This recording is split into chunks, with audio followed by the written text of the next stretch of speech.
이번 리트릿 준비하면서 그 묵상한 말씀이 요한복음 17장에 나와 있는 아주 아름다운 말씀인데 어디가 안 그럴까 싶냐마는 하나님과 우리의 이야기를 이렇게 아름답게 언어로 표현할 수 있었을까 한 구절이 여기인데요. 좀 쉬운 성경으로 읽기 편하게 했는데 함께 읽어볼까요? 아버지께서 내 안에 계시고 내가 아버지 안에 있는 것과 같이 그들도 하나가 되어서 우리 안에 있게 하여 주십시오. 그것은 우리가 하나인 것과 같이 그들도 하나가 되게 하려는 것입니다. 내가 그들 안에 있고 아버지께서 내 안에 계신 것은 그들이 완전히 하나가 되게 하려는 것입니다.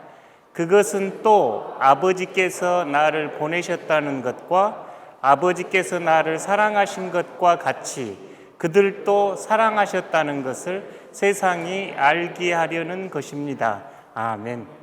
어떤 이야기로 들리신가요? 내용은 쉽죠. 예수님의 그 대제사장 기도라고 하는 기도인데 지금 예수님께서 기도하시면서 아버지, 내가 아버지 안에, 아버지가 제 안에 계신 것을 그들도 아버지가 내 안에 계시고 내가 아버지 안에 있는 것 같이 그들도 하나가 되어서 우리 안에 있게 해주십시오. 하나님과 예수님이 하나인 것 같이 우리 모두 하나가 되게 해주십시오. 좀 이렇게 하는 거죠. 아버지와 아들이 하나인 것 같이 그들도 하나가 되게 하려고 예수님께서 지금 기도를 하시면서 뿐만 아니라 내가 여러분 안에 있고 그들 안에 있고 그들은 우리입니다. 아버지께서 내 안에 계신 것은 그들이 완전히 하나가 되게 하려는 것입니다. 얼마나 놀라운가요?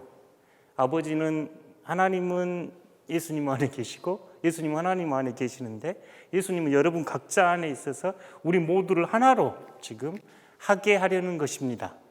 그래서 아버지께서 나를 보내셨다는 것과 아버지께서 나를 사랑하신 것과 같이 아버지께서 그들도 사랑하신다는 것, 아버지께서 여러분 한 사람 한 사람을 사랑하셨다는 것을 세상이 알게 하려는 것입니다. 거의 이만큼 크고 기쁜 복음이 또 있을까 싶죠. 주님이 하나님 안에 계시고 하나님이 주님 안에 계시고 여러분 안에 주님이 계시고 아버지가 예수님을 사랑한 것 같이 아버지가 여러분을 사랑합니다. 그래서 우리 모두가 하나님 안에서 하나입니다 하는 아주 감격이 담긴 기도이지요. 여기에서 이제 저희가 녹색교회를 하면서 저희들도 저희가 주님 안에서 하나입니다. 이 고백도 참 귀한 고백인데 성경을 묵상해 가면 온 창조 세계가 하나님 안에 있음을 고백하게 됩니다. 인식론적으로 하나님을 떠나 존재할 수 있는 게 없거든요. 하나님을 떠나서 존재할 수 있는 건 어떤 것도 없습니다. 모든 게 아버지 안에 있고 아버지 안에서 모두가 하나 되는 기도이지요. 그래서 대제사장적 기도 이렇게 이야기하는 기도가 이 기도이네요. 특별히 리트릿 기간 동안 이 말씀 곰곰이 묵상하면서 하나님이 내 안에 계시구나, 예수님이 내 안에 계시구나 뿐만 아니라 그 하나님, 그 예수님을 통해서 우리가 하나이구나, 우리가 하나됨을 넘어서 저 밖에 있는 나무며 하늘이며 새며 풀벌레까지 다 하나님 안에서 하나이구나. 이걸 어떻게 표현할 수는 없겠는데 지금 예수님은 사랑이란 단어로 쭉 이끌어가고 있지요. 그래서 이 기간 동안 이 말씀이 내가 하나님 안에, 하나님이 내 안에, 주님이 내 안에, 내가 주님 안에, 그래서 우리 모두가 하나 되는 아름다운 꿈을 꾸는 시간 되면 참 좋겠습니다.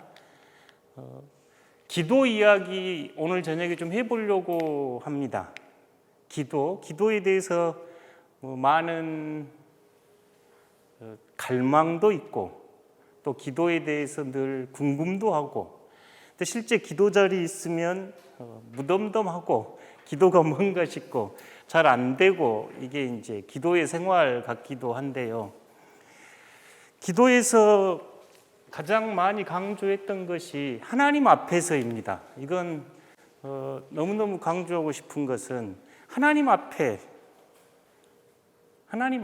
우리가 기도하는 거죠. 그러니까 하나님 현존 의식, 하나님 임재 의식 그러는데 우리가 하나님을 떠나 존재할 수 없는데 항상 하나님 앞에서 그러니까 우리가 기도합니다. 이 말은 하나님이 이렇게 계십니다.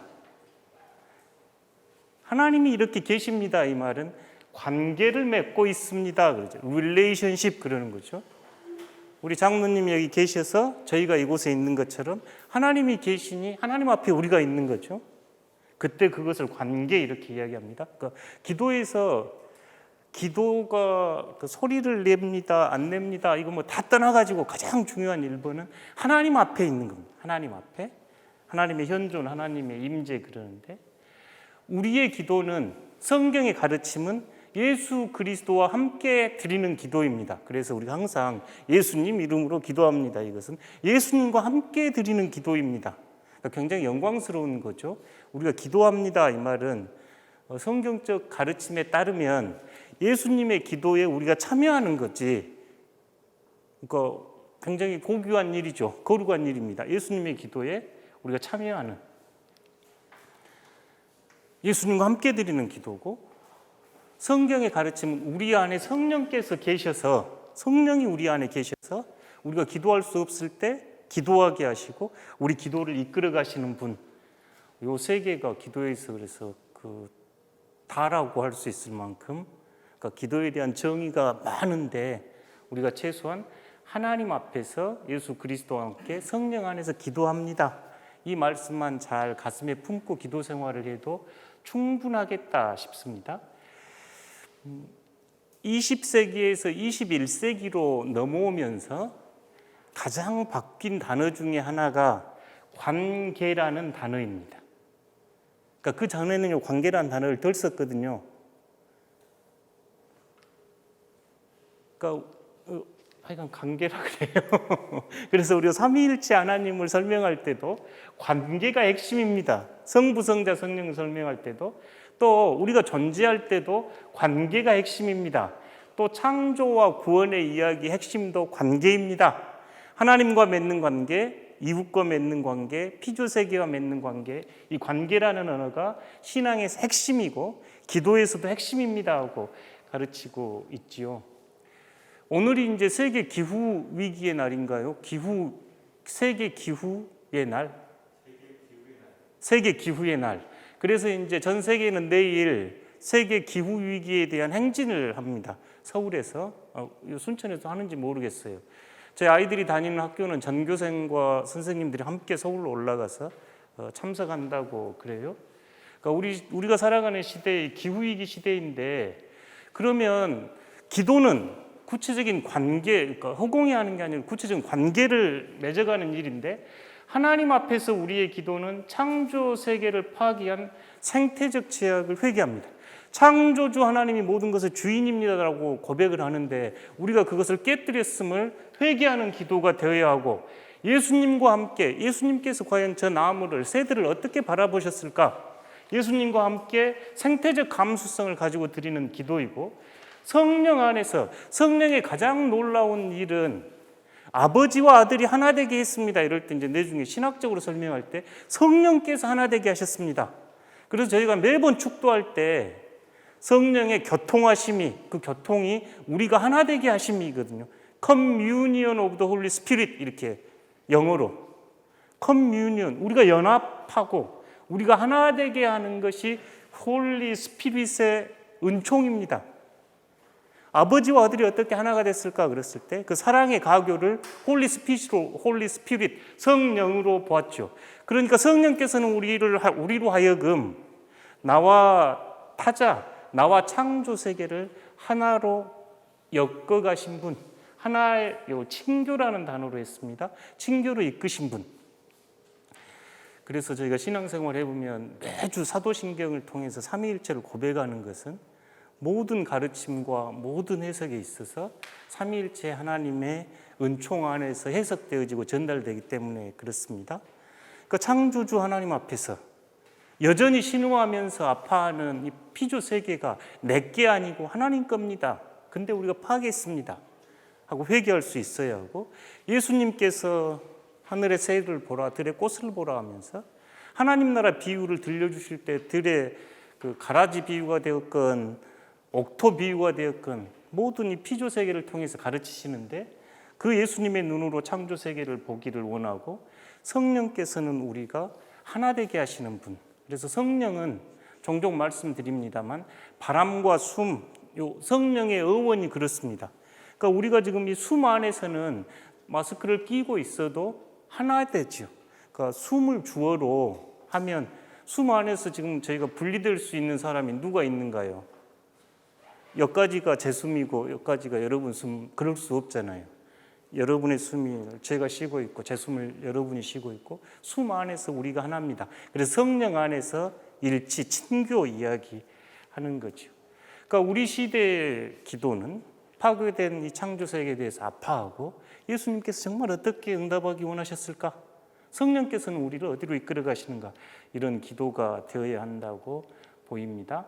이런 기도는 이제 제가 전공이 영성인데, 영성에서 제일 많이 이제 다루는 주제 중에 하나가 기도인데, 특별한 기도는 아닙니다. 그러니까 여러분이 기도 생활 충실하게 해 오셨으면 그 기도가 지금 드리는 기도이고, 지금 만물 안에서 그리스도와 함께 드리는 기도, 성령 안에서 갱신하는 기도, 회개하고 결단하고, 이런 이야기를 다시 한번 이렇게 정리해 보네요. 이 관상이란 단어가 저희가 이게 번역하기가 영어로는 컨템플레이션인데, 관상, 관조 이런 한자로 쓰다 보니까 전달이, 그래서 관상 그러면 얼굴을 보는가 이렇게 생각하실 수가 있는데, 컨템플레이션 영어로 그런 건데 성전 안에서 하나님과 함께 있습니다, 그런 뜻인데, 그래서 이제 기도를 이렇게 가르칠 때 이 관상이라고 하는 단어를 종종 쓰는데, 그 관계의 중심에 바라봄이 있다. 어떻게 바라보는가? 그 바라봄이 관계의 핵심이다. 그래서 저희가 교회 안에서 박기사 하면서 바라보라, 기도하라, 사랑하라 할 때 우리가 바라보는 시선이 맺는 관계입니다 하고 종종 이야기하곤 했죠. 관상적 응시, 그럴 때 하나님 앞에서 예수 그리스도와 함께 성령 안에서 창조 세계를 있는 그대로 바라보기, 이게 큰 도전입니다. 그러니까 저희가 너무 우리 위주로 바라보기 때문에 창조 세계를 있는 그대로 바라보지 못하는데, 성경적 가르침은 있는 그대로 바라보라 할 때 우리가 떠올려 볼 수 있는 건 처음에 매우 아름다웠다, 창세기 1장에 첫 하나님의 이야기거든요. 세상을 보시니 좋았다, 보시니 좋았다, 보시니 매우 좋았다. 우리가 그 아름다움을 바라볼 수 있는가? 그렇게 보지 못할 때 우리가 우리의 죄 때문입니다라고 이야기하는데, 창조 세계를 하나님의 마음으로, 주님의 시선으로 바라볼 수 있을까? 그런 바라봄을 관상적 응시, 이렇게 이야기하고 싶습니다. 엘리자베스 잔슨이라고 하신 분이 쓴 관상 이야기인데요, 함께 읽어보겠습니다. 관상적 응시는 세상을 오만하고 실용적인 시각으로 바라보는 것이 아니라 사랑의 눈으로 직시하는, 그 눈은 자연의 놀라운 아름다움에 대해 감사하고 그 안에서 일어나는 복잡하고 강력한 활동의 즐거움을 느끼며 포식자와 먹이 관계에서 끊임없이 펼쳐지는 삶과 죽음의 신비에 대한 경이로움 안에 서 있게 하는 것을 배우게 한다. 우리가 경이로움을 느끼지 못하는 너무 큰 것도 없고 너무 작은 것도 없다. 믿음의 맥락 안에서 관상적 바라봄은 세상을 성사로 바라보게 한다. 지구는 그 안에 있는 모든 피조물과 함께 가장 근원적인 성사이며 하나님의 은총의 현존과 축복의 통로가 된다. 다른 단어는 다가올 것 같은데, 성사 이럴 때 이제 신학에서 성사 이 표현을 쓰면 성만찬 할 때 우리가 성체 성사 이 표현을 쓰거든요. 거룩한 하나님의 현존입니다. 거룩한 하나님의 현존, 그때 성사, 세상을 거룩한 하나님의 현존으로 바라보게 된다. 그러니까 저희가 이 관상적 시선으로 세상을 바라볼 때 모든 곳에 하나님의 현존과 임재를 바라보는 눈빛, 지금 이렇게 이야기하죠. 관상 기도를 정의할 때 종종 인용하는 표현이 오랫동안 사랑스러운 시선으로 바라보는 실제, 조금 이따 설명하겠습니다. 관상은 실제와 맺는 직관적 친교, 이런 단어는 몰라도 괜찮아요. 그냥 있는갑다 하면 됩니다. 이게 제가 동영상을 지금 보고 이야기를 하고 싶은데 여기서부터 잠깐 멈췄다가 이번 저희 총회가 107회기 총회입니다. 그러니까 1907년에 저희 교회가 이제 저희 교회가 시작된 겁니다. 그래서 저희 한국 교회, 저희는 대한예수교 장로회 통합 측 교회인데 이 통합 측 교회가 지난주에 저기 창원 양곡 교회에서 107회기 총회를 했어요. 각 노회마다 총대, 그러니까 총회를 대표하는 분들이 가셔서 약 1,500명이 모여가지고 총회의 가장 중요한 결정들을 합니다. 뭐 총회장 선거, 부총회장 선거도 하고 뭐 이렇게 하고 더러 어떤 결정들은 저희를 실망시키기도 하고 더러 어떤 결정들은 참 잘했다 싶은. 근데 이제 저희는 총회에 속해 있는 교회들의 고백은 총회에서 좀 잘못된 결정을 해도 우리가 지금 보기에는 잘못된 결정을 하고 비판할 수는 있어도 전체 틀에서는 성령께서 인도해 가신다는 게 이제 총회에 대한 저의 신앙적 태도입니다. 그러니까 어떤 부분은 좀 마음에 안 든 부분도 있고 어떤 부분은 왜 그렇게 했을까 하고 비판을 하기도 하지만 총회를 저희가 거룩한 모임으로 이해하고 성령께서 그곳에 모인 이들을 통해서 일하십니다는 고백이 저희 총회가 있을 때 고백입니다. 물론 노회도 그렇고 당회도 그렇고 교회에서 하는 공동의회도 그렇고 그 고백입니다. 저희들이 함께 모여서 의논하고 결정하지만 이것은 하나님께서 해나가신 일입니다라고 이제 고백하는 게 회에 대한 태도인데요. 실제 이제 저희 삶과 관련돼서 몇 가지, 신앙과 관련돼서 몇 가지 중요한 결정들을 이번에 했는데 특히 기후위기에 관련돼서는 기후위기 대응 문서를 총회가 공식 신앙 문서로 채택을 했습니다. 그러니까 기후위기 대응 문서를 공식으로 신앙 문서로 채택했고 여러분 교재 제일 뒤쪽에 넣어놓은 게 그겁니다. 지난 6월, 7월부터 여러 명의 학자들과 함께 저도 참여해서 이 신앙 문서를 만들었고 이번 총회에서 채택이 된 겁니다. 그 내용이 영상으로 조금 이따 소개되고 총회장은 이번에 이제 서울에 있는 총회장 되신 분이 우리 총회는 내년에 그러니까 지금 9월부터 내년 8월까지 4개 키워드가 중요합니다 하면서 말씀을 하셨는데 첫 번째는 평화. 이분 소속이 평양노회거든요. 이북노회. 그러니까 남과 북이 분단돼 있으니 평화를 추구하는 교회가 되어야 합니다. 두 번째가 청년. 저희가 청년 세대가 지금 교회에서 가장 어렵습니다. MZ 세대라고 하는 1980년에 태어나서 2000년대 초반에 태어난 이 세대가 전체 인구의 약 3분의 1인데 교회에서는 아주 지금 약해지고 있는 세대거든요. 그래서 두 번째가 청년, 세 번째가 녹색. 기후위기 시대의 교회가 녹색 교회가 되어야 합니다. 네 번째가 동반자 선교 이런 표현 쓰거든요. 우리가 세계 교회와 아시아 교회와 함께 동반자 선교를 해야 합니다. 그래서 키워드를 4개로 던졌습니다. 남북 간의 평화와 다음 세대인 MZ 세대 청년을 세워야 합니다. 그 다음에 기후위기 시대의 녹색 교회가 되어야 합니다. 세계 교회와 함께는 동반자 관계로 성수관 선교를 해야 합니다. 이게 이제 총회장이 발표한 4가지 이제 흔히 말하면 기조입니다. 그리고 총회는 10년 단위로 중요한 방향을 해왔는데요. 2012년부터 2022년까지 키워드는 치유와 화해의 생명 공동체였습니다. 줄여서 치화생 그러거든요. 치유, 화해, 생명 공동체. 그 작업에 그 치화생 작업에 이제 제가 학교에 있을 때 계속 참여를 했습니다. 총회 정책, 그러니까 총회 정책을 짜는 정책위 같은 거였죠. 2023년부터 앞으로 10년은 생명입니다. 그러니까 생명이 위기 상황에 있고 생명 목회, 생명 교회. 가장 생명이 중요하다. 이 생명을 키워드로 뽑으면서 생명을 키워드로 뽑은 것은 우리 시기에 무생명종이 멸종당하고 있기 때문이죠. 교회에서 성도들이 교회가 점점 줄어들고 있고 창조 세계가 파괴되고 있어서 앞으로 10년을 키워드를 생명 지금 이렇게 걸고 총회는 나갈 겁니다. 이 내용은 이번에 신학문서에서 발표했던 배경과 핵심 내용입니다.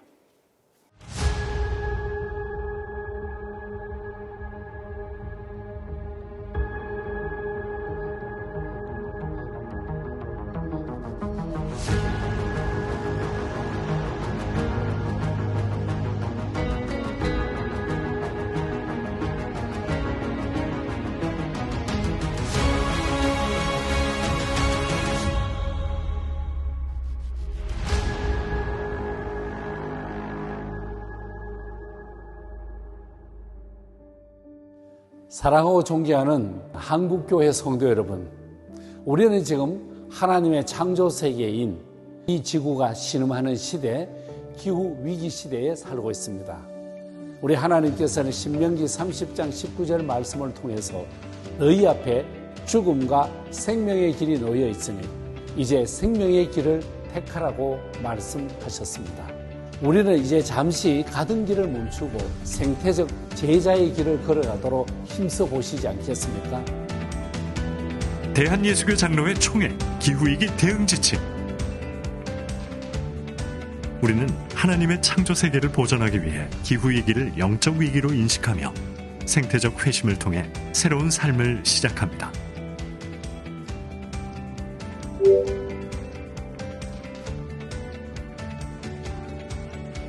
첫째, 기후위기는 하나님 말씀에 대한 불순종의 결과이다. 둘째, 기후위기는 인간의 경제적 번영을 위해 자연을 도구화한 결과이다. 셋째, 기후위기는 사랑으로 대표되는 윤리적 책임을 감당하지 못한 결과이다.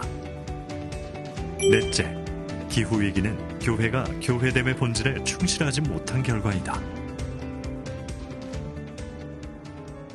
우리는 성서의 지혜에 근거한 가르침을 기반으로 기후위기에 대응하기로 하였습니다. 1. 우리는 삼위일체 신앙 고백에서 출발한다. 2. 우리는 하나님의 피조 세계를 깨뜨린 생태적 죄를 회개한다. 3. 우리는 기후위기에 응답하기 위해 성경에서 생태적 지혜를 찾는다. 4. 우리는 나사렛 예수 그리스도를 깊이 생각하고 바라본다. 5. 우리는 나사렛 예수께서 자연을 바라보고 대하셨던 방식을 배워야 한다. 6. 우리는 세상을 치유하시며 회복하시는 만물의 그리스도를 믿는다. 7. 우리는 예수 그리스도 안에서 하나님과 인간과 피조물이 친밀하게 관계를 맺고 있음을 이해한다. 8. 우리는 피조 세계를 거룩한 책으로 읽는다.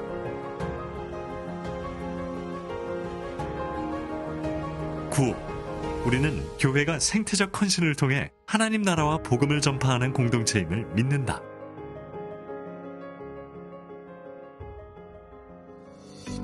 한국교회 2050 탄소중립 로드맵에 따라 2040년까지 탄소중립 100%에 이르도록 실천 지침을 선포합니다.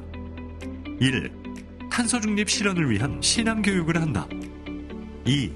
탄소중립위원회를 조직한다. 3. 탄소중립기금을 조성한다. 4. 탄소배출 감축 매뉴얼을 실천한다. 5. 신축 건물은 제로 에너지를, 기존 건물은 그린 리모델링을 실천한다. 6. 저탄소 인증제도에 참여한다. 7. 에너지 협동조합을 만들고 재생에너지 생산에 참여한다. 8. 탄소 흡수원을 조성한다. 9. 탄소중립교회를 선포한다. 10. 도시교회와 농어촌교회가 탄소중립 실현을 위해 협업한다. 우리는 창조주 하나님의 섭리를 따르는 그리스도인입니다. 창조 세계의 회복을 위해, 기후변화에 대응하기 위해 변화의 첫걸음을 내딛기를 결단하고 실천해야 할 때입니다.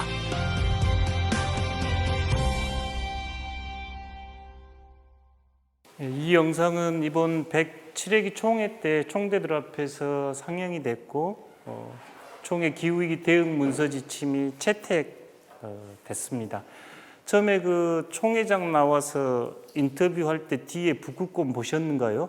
네. 우리 교회 와서 찍으셨을까요? 아니요.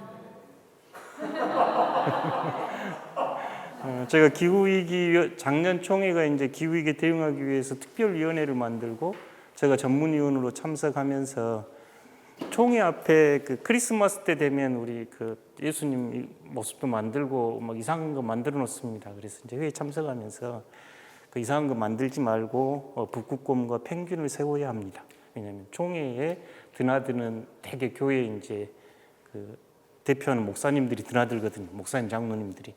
그래서 교회 그 리더십들이 이 총회 방문하고 할 때 이걸 보고 기후위기의 심각성을 좀 인식할 수 있도록 다른 데 돈 쓰지 말고 북극곰 세우십시오. 근데 이제 그걸 총회가 받아가지고 최병성 작가 그 북극곰을 총회 앞에 세웠습니다. 그래서 이제 총회를 드나드는 모든 목사님, 장로님들이 이거 보고 우리 총회가 얼마나 기후위기에 큰 관심을 기울이고 있는가 그래서 저는 각 교회에 북극곰과 펭귄 세워야 우리 시대에 십자가입니다 하고 이제 이야기했는데 총회가 그걸 받았던 내용이고 영상에서 보셨듯이 이제 총회는 기후위기를 매우 심각한 생태적 제약으로 인식하고 성경 안에서 가르치는 내용들에 따라 우리가 응답하려고 합니다는 내용입니다. 저희 녹색교회 큰 커리큘럼은 저 틀 안에가 다 포함되어 있었던 그러니까 낯설지는 않지요. 용어들이. 사실 오늘 저녁에 이제 기도에 대한 소개를 좀 받고 내일 아침에 기도하는 게 이번 리트릿의 핵심인데 함께하지 못한 분들이 좀 아쉽습니다. 제가 어느 해 겨울에 아주 빡센 이제 영성훈련을 받았는데 하루에 10시간, 11시간 그 묵상하는 훈련 가만 앉아가지고 근데 겨울에 그 캐나다는 눈이 많이 오는데 밖에 나갔더니 많은 눈을 이렇게 하고 있는 나무가 고요하게 서 있는데 너무너무 부러웠습니다. 그러니까 하나님 앞에 가만히 머물고 싶었는데 계속 막 노대고 못 앉아 있고 마음이 돌아다니는데 그 나무를 보니까 하나님 앞에 너무너무 멋진 기도의 선생님처럼 다가왔습니다. 겨울에 그 겨울숲에 있는 나무가 그때부터 이제 그 나무나 새들이나 자연이 저에게는 다르게 좀 다가왔습니다. 그 전까지는 그냥 나무는 나무, 나는 나 이랬는데 그 계기는 나로 하여금 나무를 바라보면서 나무가 나에게 기도를 가르치는 선생님이구나. 나무가 하나님을 찬양하는구나. 시편 구절들이 이제 이해되기 시작했어요. 저희들이 창조세계 안에서 기도한다 이 말은 창조세계 안에서 하나님의 현존을 발견하고 응답하기를 바라는 겁니다. 우리의 존재가 이렇듯이 모든 창조세계는 하나님의 현존에 있거든요. 그러면 우리가 어떻게 하면 이 애양원, 이 아름다운 거룩한 땅을 이렇게 걸으면서 손양호 목사님의 그 사랑의 그 영성과 함께 서 있는 나무들, 흘러가는 구름, 바람소리, 새소리 안에서 하나님을 바라보고 기도할 수 있을까요? 먼저 멈추어야 합니다. 우리의 생각, 우리의 분주함들 그대로 내려놓고 가만히 멈추어서 여러분의 눈에 띄는 것을 계속 응시해 보십시오. 어느 순간 그 바라보고 있는 것이 기도로 여러분을 초대하고 여러분 기도로 응답할 수 있습니다. 시편의 시인처럼 찬양을 할 수도 있겠고 아니면 고요하게 아니면 어떤 이미지로 나갈 수 있겠습니다.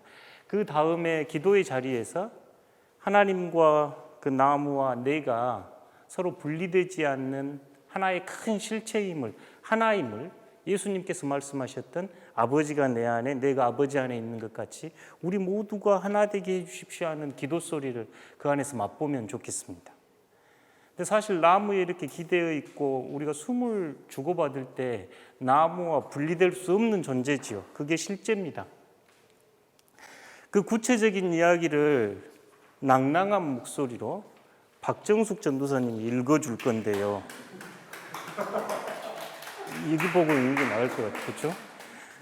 이 책은 이제 제가 번역은 지구의 기도 이렇게 그냥 번역을 했는데 한국에 출판이 안 돼서 지구의 할아버지가 가르쳐준 지구의 기도 이런 겁니다.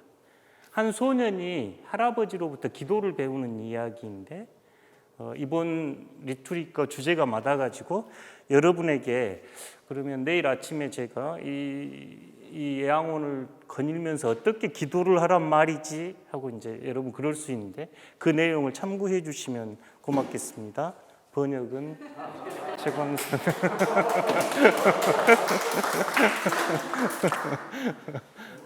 지구의 기도, 저자 더글라스 우드.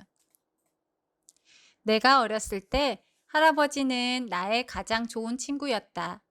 할아버지와 함께 있을 때에 할아버지는 세상을 있는 그대로 볼 수 있도록 해주었다. 할아버지와 나는 함께 숲길을 걷는 것을 좋아했다. 우리는 멀리 가지 않았다. 빨리 걷지도 않았고 똑바로만 걷지도 않았다. 우리가 걷는 동안 나는 할아버지에게 궁금한 것을 물어보았다. 할아버지, 이게 뭐예요? 만약에 그런 일이 있으면 어떻게 해요? 전에 어떤 일이 있었나요? 어느 날 나는 할아버지에게 기도에 관해서 물었다. 꽤 오랫동안 할아버지는 질문에 대답하지 않았다. 할아버지는 우리가 숲속에 있는 키 큰 나무에 갈 때까지 아무 말도 하지 않고 걷기만 하셨다. 그리고 대답하셨다. 얘야, 너는 저 나무가 기도하는 것을 알고 있니? 나는 나무 가까이 귀를 대고 기도 소리를 들어보려 했지만 들리지 않았다. 나무가 하늘로 어떻게 뻗어 있는지 보렴. 할아버지는 말했다. 나무들은 구름과 해에 달과 별들에까지 뻗어 있단다. 나무들이 하늘에 이르는 길은 기도밖에 없단다. 나는 나무를 생각하며 계속 나무에게 귀를 기울였다. 그리고 오래된 이끼가 끼어 있는 바위 위에 앉았다. 바위도 기도한단다. 할아버지가 말했다. 자갈도 돌멩이도 그리고 수목이 우거진 오래된 언덕도 기도하지. 그들은 고요함과 침묵으로 기도한단다. 이 두 가지는 기도의 중요한 방법이지. 나는 바위에 대해 열심히 생각했다. 나는 작은 자갈 하나를 주워 주머니에 집어넣었다. 우리는 더 멀리 걸어서 작은 시냇가에 도착했다. 물이 튀고 반짝거렸다. 그늘진 곳에서 작은 물고기들이 떠다니고 있었다. 할아버지, 시냇물도 기도하나요? 나는 물었다. 시냇물도 기도하지. 그리고 호수도 강도 모든 종류의 물은 다 기도를 하지. 때로는 그들이 마치 바위처럼 조용히 기도하고 여기에 조용히 누워서 구름과 새, 해지는 것과 처음 떠오르는 저녁별을 비추며 기도를 하지. 할아버지는 대답했다. 때로는 매우 힘차게 움직이며 기도를 한단다. 지구의 표면을 가로질러 흘러가고 바다에 자신을 주기도 하고 하늘에 자신을 주기도 하지. 물은 항상 새로운 여행을 시작한단다. 어떤 날은 물이 큰 소리 웃으며 기도를 하지. 어떤 날은 바위 친구들과 수다를 떨기도 한단다. 어떤 날은 물 밖으로 튀어오르고 떨어지면서 기도를 하지. 그 모든 것이 기도하는 방법이란다. 할아버지는 말씀하셨다.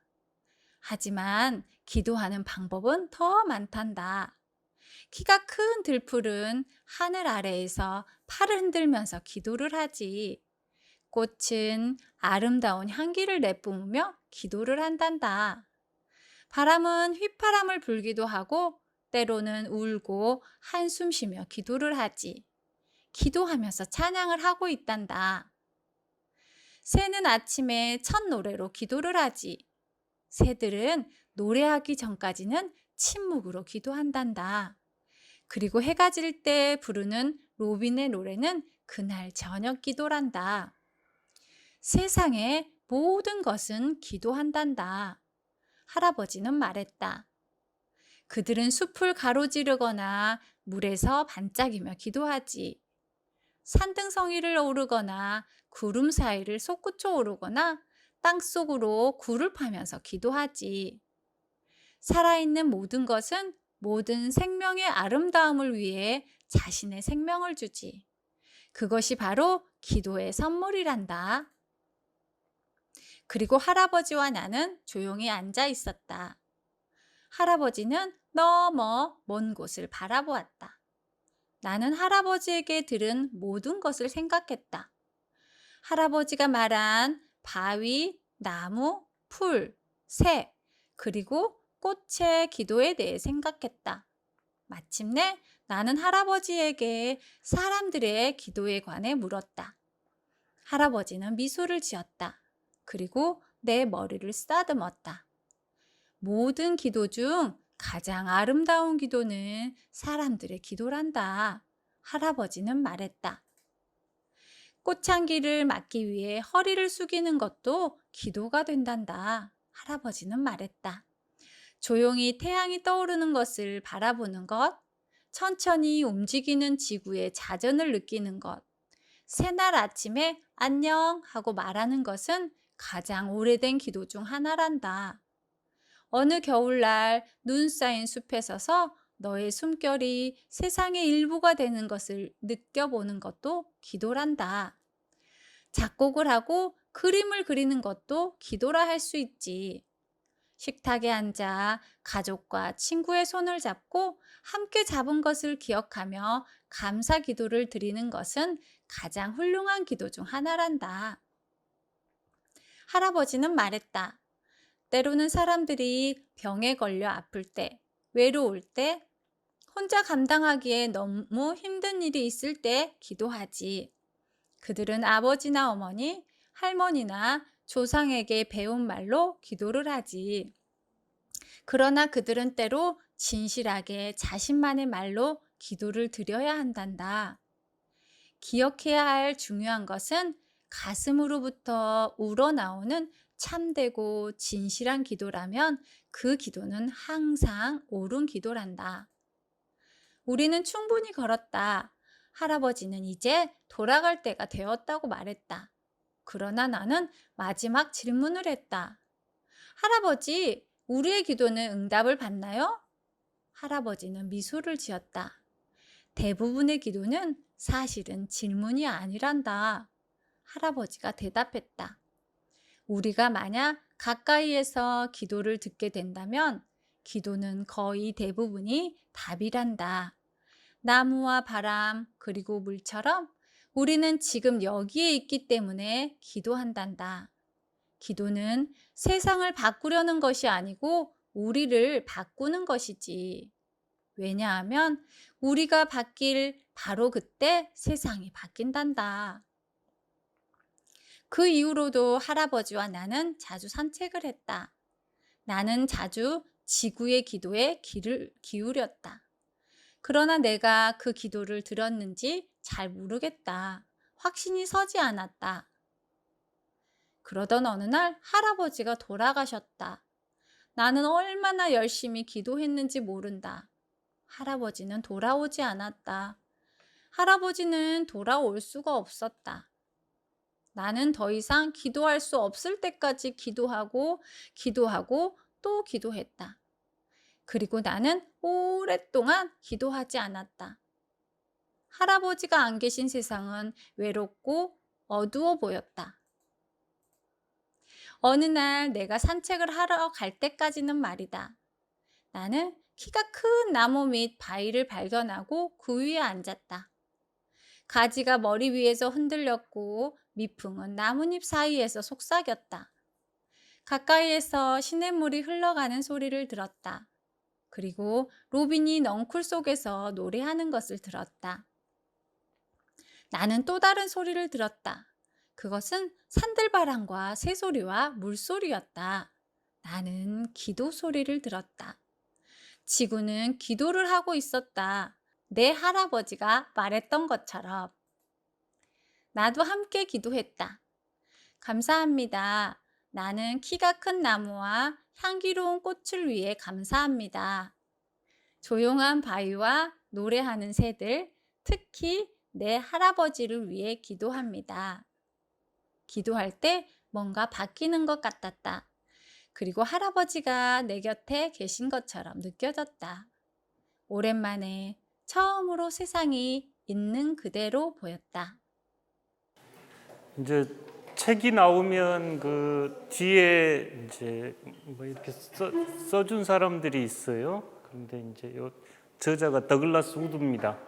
더글라스 우드는 상상력을 자극하고 희망을 제공하는 방식으로 기도와 죽음의 주제를 이 책을 통해서 제시했습니다. 이렇게 했고, 번역자는 나는 이런 기도를 배우기 원하며 내 아들 건과 겸이 지구의 기도를 배우기 원한다. 이건 이제 저의 기도입니다.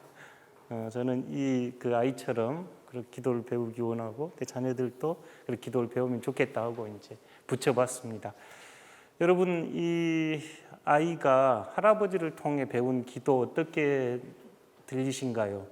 여러분 자녀와 또 여러분 손주 있으신 분은 여러분은 손주가 이렇게 기도를 배우고 기도 안에서 할아버지와 다시 하나 되고 또 이 모든 창조 세계 안에서 기도를 하며 첫 문장과 마지막 문장이 있는 그대로 보았다 이 단어였거든요. 저에게 있는 그대로 본 세상은 하나님의 현존과 장엄한 제랄드 홉킨스의 시처럼 이 세상은 하나님의 장엄함으로 가득 차 있습니다. 그런 걸 우리가 볼 수 있을까? 저는 우리 그리스도인들의 이 생태적 변화는 이 기도에서 시작해야 한다고 보고 기도가 바뀔 때 우리의 태도가 바뀐다고 믿습니다.